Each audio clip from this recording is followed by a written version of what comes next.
నమస్తే, నా పేరు ప్రశాంతి. వై న్యూస్ కు స్వాగతం. రావణ వధతో రత్నగిరిపై దసరా ఉత్సవాలు ముగిశాయి. దేవి శరన్నవరాత్రి మహోత్సవాల సందర్భంగా ప్రముఖ పుణ్యక్షేత్రం అన్నవరం సత్యదేవుని సన్నిధిలో వైదిక కార్యక్రమాలు శాస్త్రోక్తంగా జరిగాయి. ఆలయ EO Veerla Subbarao, chairman IV Rohit పర్యవేక్షణలో విజయదశమి నాడు పూర్ణాహుతి కార్యక్రమాలు ఆధ్యాత్మిక శోభతో ముగిశాయి. అదేవిధంగా వనదుర్గమ్మ ఆలయం వద్ద కూడా పూజ కార్యక్రమాలు భక్తి పర్యంతం చేశాయి. కొండ దిగువన సమీ పూజ నిర్వహించి అనంతరం దశకంఠుడు రావణ బ్రహ్మ కటౌట్ ను ఈవో సుబ్బారావు రిమోట్ ద్వారా వధించి దసరా ఉత్సవాలకు ముగింపు పలికారు.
శ్రీ వీరవేంకట సత్యనారాయణ స్వామి అనంతలక్ష్మి సత్యవతి దేవి దేవస్థానంలో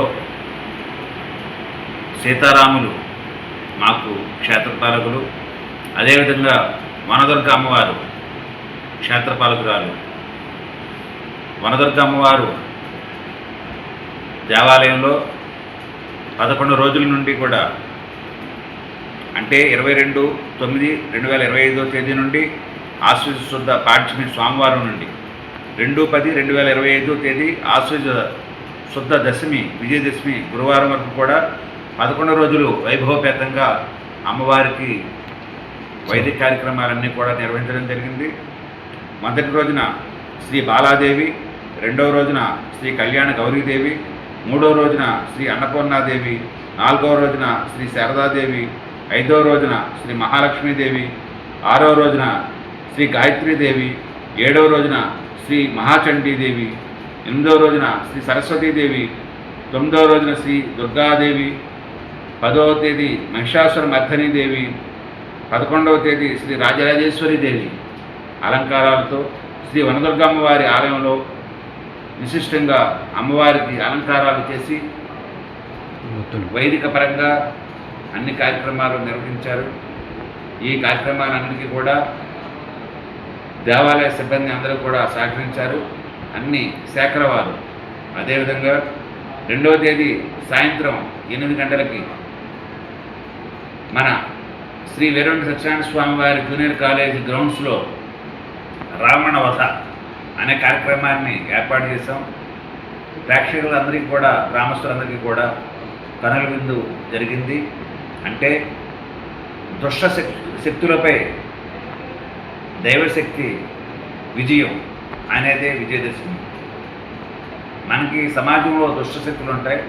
ఆ దుష్టశక్తుల్ని ఈ మానవ శక్తితోటి మనం అంతమందించాలనుకుంటాం, కానీ మానవ శక్తితో పాటు దైవశక్తి కూడా కావాలి అనేది మనకి పురాణాల్లో చూసినట్లయితే అటు మహాభారతంలో పాండవులు కౌరవుల్ని జయించడానికి వారు శని పూజ చేసి వారు ఆనాడు విజయాన్ని పొందారు.